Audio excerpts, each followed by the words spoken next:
శ్రీ సచ్చిదానంద సమర్థ సద్గురు సాయినాథ్ మహారాజ్ కీ జై. ముందుగా సాయి భక్తులందరికీ నమస్కారం అండి. వీడియో చూస్తున్న ప్రతి ఒక్కరిపైన ఆ సాయినాథుని ఆశీస్సులు ఉండాలని, బాబాగారి భక్తులందరూ ఎప్పుడూ కూడా ఆనందంగా సంతోషంగా వారి జీవితాన్ని గడపాలని మనస్ఫూర్తిగా కోరుకుంటూ ఈ వీడియోని స్టార్ట్ చేస్తున్నాను ఫ్రెండ్స్. ఈరోజు బాబాగారు తన బిడ్డలందరికీ కూడా మరొక చక్కటి సందేశాన్ని వినిపించబోతూ ఉన్నారండి. ఈ సందేశంలో మన బాబాగారు తన బిడ్డలతో ఈ విధంగా చెప్తూ ఉన్నారు. బిడ్డ, వచ్చే వారంలోపు నీ కోరిక నెరవేరుస్తున్నానమ్మా. నీ సాయిపై నమ్మకం ఉంచి పూర్తిగా ఈ సందేశాన్ని విను. అశ్రద్ధ చేయవద్దు, పూర్తి ఏకాగ్రతతో వినాలి అని బాబాగారు అంటూ ఉన్నారండి. వచ్చే వారంలోపు బాబాగారు తన బిడ్డల యొక్క కోరికను నెరవేర్చబోతూ ఉన్నారట. అది ఏ విధంగానో బాబాగారు ఈ సందేశంలో చెప్పబోతూ ఉన్నారు. ప్రతి ఒక్క బిడ్డ కూడా చాలా ఏకాగ్రతగా ఈ సందేశాన్ని వినమని బాబాగారు అంటూ ఉన్నారు. అయితే అసలు బాబాగారు తన బిడ్డలకి ఏం తెలియజేయాలనుకుంటూ ఉన్నారు, ఏ విధంగా తమ కోరికలు నెరవేర్చబోతూ ఉన్నారో ఈ సందేశంలో బాబాగారి మాటలలోనే తెలుసుకుందామండి. బాబాగారి విధంగా అంటూ ఉన్నారు. బిడ్డ, నా బిడ్డవైన నీకు ఒక వారంలోపు బంగారం లాంటి మంచి విషయాలు నీ జీవితంలో జరిపిస్తానమ్మా. ఆ విషయం చెప్పడానికే ఈరోజు నీ ముందుకొచ్చాను. శ్రద్ధగా నీ బాబా ఏం చెబుతున్నారో విను. చూడు తల్లి, నేను చెప్పినట్టుగానే ఒక వారంలోపు నీకు ఒక బహుమతిని అందిస్తాను. ఈ వారంలో నీ జీవితంలో మంచి వెలుగు ప్రారంభమవుతుంది బిడ్డ. ఇక నీ జీవితం ఎంతో తీయగా ఆనందంగా ఉండబోతోంది. ఇకపై నీ కోపం, ద్వేషం, ఈర్ష్య, కష్టం, బాధ ఇలాంటివన్నీ కూడా నీ నుంచి మాయమవుతాయి. ఒక అద్భుతం నీ జీవితంలో జరగబోతోందమ్మా. నువ్వు నా దగ్గర పెట్టే ప్రతి ప్రార్థన నీకు అందుతుంది. ప్రతి కోరికను నేను నెరవేరుస్తాను. నాకు ఇది చెయ్యి, అది చెయ్యి అని నువ్వు ఎవ్వరి సాయం కూడా కోరనవసరం లేదమ్మా. నీ తండ్రిని నేనున్నాను కదా. బాబా అని నన్ను ప్రేమతో, నమ్మకంతో పిలు. నీ కోరికలు, ప్రార్థనలు అన్నీ నాతో చెప్పుకో బిడ్డ. అవన్నీ నేను వింటాను. నీ మనసులో ఉన్న ఏ విషయమైనా సరే నేను తీరుస్తానమ్మా. నీకు ఏం కావాలో ధైర్యంగా నన్ను అడుగు. నువ్వు ఎలాంటి సంకోచం పెట్టుకోనవసరం లేదు బిడ్డ. నీ తండ్రిని ఏదైనా సరే నువ్వు ధైర్యంగా అడగవచ్చు. అవన్నీ నేను నెరవేరుస్తాను. ఇక నీ సమస్యలన్నీ తీరే కాలం వచ్చేసింది తల్లి. నీ కష్టాలను నీకు కనిపించకుండా చేస్తానమ్మా. నన్ను నమ్ము. నమ్మకంతో ఉంటే ఏదైనా జరుగుతుంది. నువ్వు ఎప్పుడు ఏం చేయాలి అనేది నేను నీకు చెబుతూ ఉంటాను తల్లి. వచ్చే వారంలోపు నువ్వు చేసే పనులన్నింటిలో కూడా నీకు విజయం వస్తుంది. అవును తల్లి, ప్రతి పనిలో నువ్వు విజయం పొందుతావు. ఇక నీకు సంతోషమేగా. నీకు రావాల్సిందంతా కూడా నీ చేతికి చేరిపోతుందమ్మా. ఎక్కడెక్కడికో వెతికి వెతికి అలసిపోవద్దు. నీ శక్తి సామర్థ్యాలతో ప్రయత్నించు. విజయాన్ని నీకు అందిస్తాను. నీ పరిస్థితులన్నీ కూడా అనుకూలంగా మారుతాయి బిడ్డ. ప్రతికూలంగా ఉన్న ప్రతి విషయం కూడా అనుకూలంగా మారిపోతుంది. నువ్వు ఏదైనా చేయగల శక్తి నీకు ఉంటుంది తల్లి. కొంతమందికి నేను కొన్ని విషయాలు ఇప్పుడే చేయాలి, ఆలస్యం చేయకండి అని చెబుతూనే ఉంటాను. నువ్వు కూడా వింటూనే ఉంటావు కదా తల్లి. అలానే నువ్వు ఎప్పుడు ఏం చేయాలో కూడా నేనే చెబుతానమ్మా. నీకొక విషయం చెప్పనా? నీ ఆలోచనలు ఎలా ఉంటే అలానే నీ జీవితం ఉంటుంది. ఇది అక్షరాల నిజం బిడ్డ. ఆలోచనలు ఎంత గొప్పవో తెలుసా? ఆ ఆలోచనలనేవి స్వచ్ఛంగా, న్యాయంగా ఉంటే నీ జీవితం అంత ఆనందంగా ఉంటుందమ్మా. నీ ఆలోచనలు, నీ మనసు మంచిది కాబట్టి నేను నీకు తోడుగా ఉండి రాబోయే రోజులు నీకు ఆనందకరమైనవిగా మార్చాను. అవును తల్లి, ఇది నీ మంచి మనసుకి దక్కిన ఒక గొప్ప బహుమతి. ఈ వారంలోపు నువ్వు కోరుకున్నవన్నీ కూడా జరుగుతాయమ్మా. నీకు అంతా మంచే జరుగుతుంది. నమ్మకంతో, ఆనందంగా, స్వచ్ఛమైన మనసుతో ఈరోజు నుండి ధైర్యంగా ఉండు. సరిగ్గా వారం రోజులలో నా మాట నిలబెట్టుకుంటాను. నీ బాబా ఆశీస్సులు నీకు ఎప్పుడూ ఉంటాయి తల్లి. విజయం తానుగా నీ దగ్గరకు వచ్చేస్తుంది. ఈ వారం నీ జీవితంలో మర్చిపోలేని విజయాన్ని నీకు సొంతం చేస్తుంది. నీ జీవితాన్నే ఒక మలుపు తిప్పుతుంది. ఈ విషయాన్ని గుర్తుపెట్టుకో. ఇక నీ కష్టాలు తీరబోతున్నాయని గుర్తించుకో బిడ్డ. నువ్వు ఆశపడుతున్నవన్నీ తీరబోతున్నాయని గుర్తుపెట్టుకో. ఇకపై దేని గురించి ఆలోచించవద్దు. నమ్మకంతో ఉండు. నమ్మకంతో ఉంటే ఏ పనైనా సరే నువ్వు చేయగలవు, సాధించగలవు. ఓపిక, నమ్మకం అనేవి రెండు గొప్ప ఆయుధాలు తల్లి. వాటిని ఉపయోగించుకొని నీ తరతరాలు ఆనందంగా ఉండాలమ్మా. నా బిడ్డల కళ్ళల్లో ఆనందం చూడాలనేదే నా కోరిక కూడా. కాబట్టి ఇక దేని గురించి అనవసరంగా ఆలోచించవద్దు. ఆనందంగా, ప్రశాంతంగా ఉండు. ఒకవేళ నీ మనసులో ఆలోచనలు మెదిలితే అవి ఎప్పుడూ కూడా నీ జీవితాన్ని ఒక గొప్ప మలుపు తిప్పేవై ఉండాలి. అనుకూలమైన ఆలోచనలే అయి ఉండాలి. పొరపాటున కూడా ప్రతికూలమైన ఆలోచనలు చేయవద్దు బిడ్డ.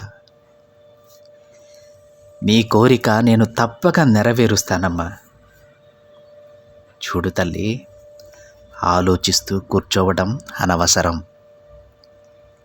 ఎందుకంటే జరిగిన దానినే ఆపలేము కదా.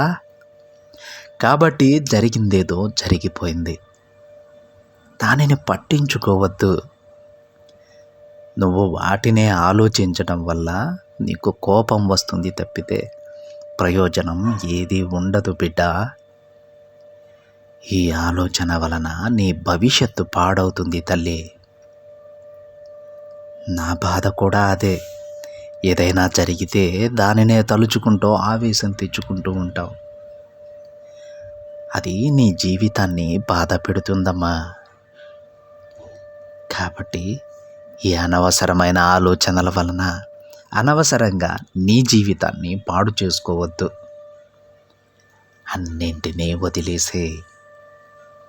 అప్పటి నుంచి నీ జీవితం చాలా అందంగా ఉంటుంది బిడ్డ. అలా ఉండేలా నేను చూసుకుంటాను.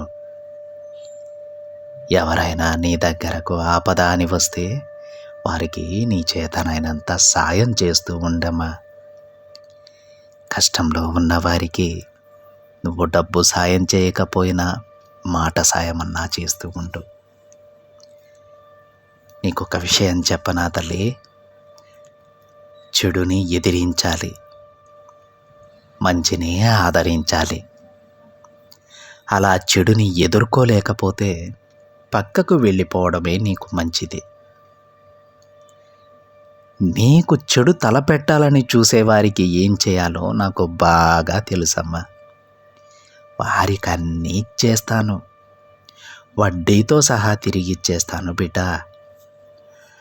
నువ్వు ఎక్కువ డబ్బు సంపాదించకపోయినా పర్వాలేదు, కానీ పాపాన్ని మాత్రం మూటగట్టుకోవద్దు తల్లి.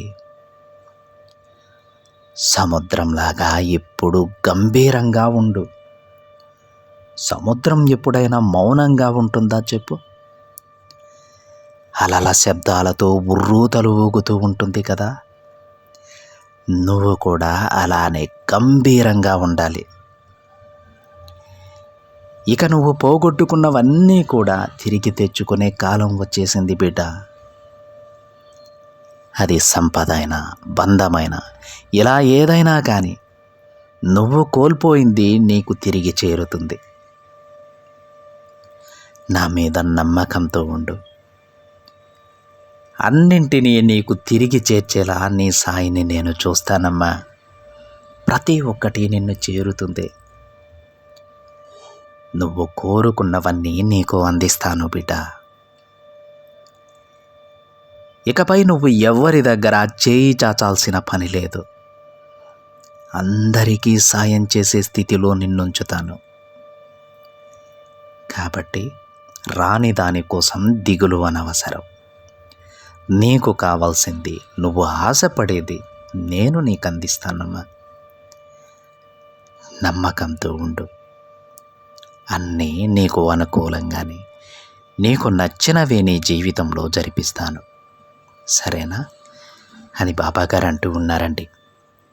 ఈ విధంగా ఈరోజు బాబాగారు తన బిడ్డలకు ఏం చేయబోతూ ఉన్నారో, ఏ విధమైనటువంటి జీవితాన్ని అందించబోతూ ఉన్నారో, ఎలాంటి కోరికలు నెరవేర్చబోతూ ఉన్నారో ప్రతి ఒక్కటి కూడా బాబాగారు తన బిడ్డలకు చెప్పారు. బాబాగారు చెప్పినట్టు జరిగిపోయిన దాన్ని మనం మార్చలేం కదా. బాబాగారికి చెప్పాం, ఆ తండ్రి చూస్తూనే ఉన్నారు. ఏదైనా జరిగిందంటే, మనకు ప్రతికూలంగా ఏదైనా జరిగిందంటే అది మన ఆలోచనల వలన, లేదంటే మనం చేసినటువంటి పాపకర్మల వలన. అదే ఎలాగో జరిగిపోయింది కాబట్టి దాని గురించి ఆలోచిస్తూ కూర్చుంటే మన జీవితం, మన భవిష్యత్తులో మళ్ళీ బాధపడాల్సి వస్తుంది. ఆనందంగా ఉండాల్సినటువంటి క్షణాలు సైతం బాధగా మారిపోతూ ఉంటాయి. అందుకే ఎక్కడి దాన్ని అక్కడే వదిలేయాలి. జరిగిపోయిందేదో జరిగిపోయింది. భవిష్యత్తును మార్చుకోవాలి కదా. భవిష్యత్తును మార్చుకోవాలంటే ఈ క్షణం మనం సంతోషంగా ఉండాలి. దానికి అవసరమైన పనుల కోసం మనం కష్టపడుతూ ఉండాలి. మరి ఆ భవిష్యత్తు అందంగా మార్చి బాబాగారు మనందరి కోసం కూడా సిద్ధంగా ఉంచారు.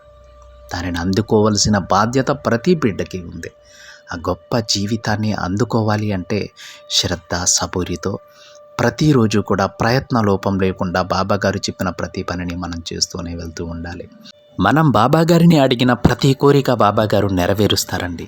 దానికి తగిన పనులు, దానికి అవసరమైన పనులన్నీ కూడా బాబాగారు చేయవలసిన ప్రతి పనిని కూడా ఆ తండ్రి ఎక్కడా ఆపడు. అన్నీ చేసి పెట్టుంటారు. కానీ మనం చేయవలసిన పని మనం చేయాలి కదా. ఆ పని మాత్రం ఎలాంటి ప్రయత్న లోపం లేకుండా మనం చేస్తే చాలు. గతాన్ని గురించి తలుచుకుని బాధపడుతూ ఉండకుండా ప్రస్తుతం మనం జీవిస్తున్నటువంటి ఈ జీవితాన్ని చాలా ఆనందంగా గడుపుతూ బాబాగారు తన బిడ్డల కోసం నిర్దేశించినటువంటి, బాబాగారు తన బిడ్డల కోసం ఏర్పరిచినటువంటి అద్భుతమైన భవిష్యత్తు కోసం ఎదురు చూడాలి. ఈ విధంగా ఏ బిడ్డలైతే చేస్తూ ఉంటారో వాళ్ళు బాబాగారికి ఇంకా దగ్గర అవుతారు. బాబాగారు ఆ బిడ్డల కోసం ఏదైతే తీసుకొచ్చారో, ఎలాంటి బహుమతులు అందజేయాలని చూస్తూ ఉన్నారు, అవన్నీ కూడా ప్రతి ఒక్క బిడ్డ అందుకుంటారు. బాబాగారు ఈ సందేశంలో ఏ లక్షణాల గురించి చెప్పారో, ఏ బిడ్డల గురించి చెప్పారో ఆ బిడ్డలు ప్రతి ఒక్కటి అందుకుంటారండి. అలాంటి బాబాగారు ప్రసాదించేటువంటి అద్భుతమైన జీవితం ప్రతి బిడ్డ అందుకోవాలి. ప్రతి బిడ్డ అందుకోవాలంటే బాబాగారు చెప్పినటువంటి ప్రతి మాట మనం పాటించాలి. అర్థమవుతుందా? మనకు ఒక సందేహం రావచ్చు, బాబాగారేమో అనవసరమైన ఆలోచనలు చేయవద్దు అంటారు, మళ్ళీ మన జీవితం గురించి ఆలోచించమంటూ ఉంటారు. ఏ విధంగా సాధ్యమవుతుంది అది అని? బాబాగారు చెప్పింది అనవసరమైన ఆలోచనలు చేయవద్దు అని. అంటే మీ మనసుని బాధ పెట్టే జీవితాన్ని, మీ మనసుని బాధించేటువంటి ఆలోచనలను ఎప్పుడూ కూడా మీరు చేయవద్దు. ఆలోచించాలి. ఎలాంటి ఆలోచనలు? అనుకూలమైన ఆలోచనలు చేయాలి. మీరు ఎప్పుడూ కూడా ఏదైనా పని మొదలు పెట్టేటప్పుడు ఈ పని జరుగుతుందా లేదా, బాబాగారు నా వైపు చూస్తున్నారా లేదా, నేను ఇందులో విజయం సాధించలేనేమో, నేను ఓడిపోతానేమో, ఇలాగ ప్రతికూలమైన ఆలోచనలు చేయకూడదండి. ఏదైనా సరే ముందు మనల్ని మనం నమ్మాలి. మనకెప్పుడూ కూడా ఆ తండ్రి అండ ఉందని నమ్మాలి. నేను ఏం చేసినా సరే అందులో విజయం సాధించగలను అని దృఢంగా నమ్మాలి. ఇలాంటి అనుకూలమైన ఆలోచనలు చేసే తన బిడ్డలకు ఎప్పుడూ ఆ తండ్రి అండగానే ఉంటారు. బాబాగారు తన బిడ్డలకి ఎందుకు ఇది పదే పదే చెబుతూ ఉన్నారంటే, మనం ఏదైతే స్వచ్ఛంగా విశ్వసిస్తామో, దేనినైతే బలంగా నమ్ముతామో మనం అలానే తయారవుతామని. అందుకే ఎప్పుడూ కూడా బాబాగారు తన బిడ్డలకు చెబుతూ ఉంటారు, అనుకూలమైన ఆలోచనలు చేయండి, అనుకూలమైన ఆలోచనలు చేయండి అని. ఇప్పుడు అర్థమైందా ఫ్రెండ్స్? బాబాగారు చెప్పేటువంటి ప్రతి మాటలో ఒక అర్థం ఉంటుంది. దానిని అంత తేలికగా కొట్టిపడేయొద్దు. బాబాగారు ఏం చెప్తున్నారో, మనకే ఎందుకు ఈ సందేశం వినిపిస్తూ ఉన్నారో, ఎందుకు పదే పదే చెబుతూ ఉన్నారో ఒక్కసారి ఆలోచించండి. మీ జీవితాన్ని అద్భుతంగా మార్చుకోవచ్చు. ప్రతి ఒక్కరూ కూడా, ప్రతి ఒక్క బాబా బిడ్డ కూడా వారి జీవితాన్ని ఎంతో అందంగా మార్చుకోవచ్చు. అది అవకాశం మన చేతుల్లోనే ఉంది. మనం నమ్మితే చాలు, బాబాగారు ఆ మార్గాన్ని చూపిస్తారు. మనం కోరిన ప్రతిదీ మన చెంత చేరుస్తారు. ఇది ఫ్రెండ్స్ ఈరోజు బాబాగారి సందేశం కనుక మీకు నచ్చినట్లయితే ఒక చిన్న లైక్ చేయండి ఫ్రెండ్స్. మరింతమంది మన బాబాగారి భక్తులకైతే ఈ సందేశాన్ని షేర్ చేయండి. మొదటిసారిగా ఛానల్ని చూస్తున్న వాళ్ళైతే తప్పకుండా సబ్స్క్రైబ్ చేసుకొని పక్కనే ఉన్న బెల్ ఐకాన్ని యాక్టివేట్ చేయండి. మరొక బాబాగారి సందేశంతో మరొక వీడియోలో కలుద్దాం. అంతవరకు ఓం సాయిరామ్.